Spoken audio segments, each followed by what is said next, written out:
Pakistan international airlines FBR का 26 अरब रुपए से जायद का नादहिंदा निकला है। टैक्स की अदम अदायगी पर एफबीआर ने पीआईए के 53 अकाउंट्स मुंजमद कर दिए हैं। इस पर बात करेंगे डॉन न्यूज के नुमाइंदे ताहिर शेरानी से। ताहिर, इस पर पीआईए का कोई मौकिफ सामने आया है?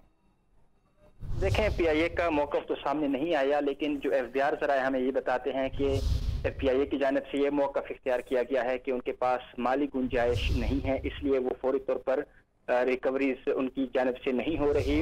अब तक पीआईए की जानिब से जो रिकवरीज की गई हैं वो 49 करोड़ 50 लाख रुपए उनको एफबीआर को ने रिकवरी कर ली है।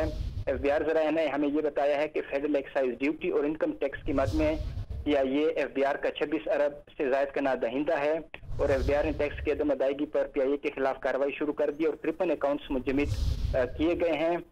पीआईए फेडरल एक्साइज ड्यूटी की मद में 24 अरब रुपए और इनकम टैक्स की मद में 2 अरब 13 करोड़ रुपए का नादहिंदा है। पीआईए दिसंबर 2020 से एफईडी और सेल्स टैक्स का नॉन फाइलर भी है और इसके साथ जो टिकट जारी किए जाते हैं मकामी और इंटरनेशनल मुसाफिरों को, तो उस मद में फेडरल एक्साइज ड्यूटी पीआईए की जानिब से एफबीआर को अदा की जाती है, जो अदा नहीं की जा रही, तो इसलिए एफबीआर की जानिब से पीआईए के खिलाफ ये कार्रवाई की गई है।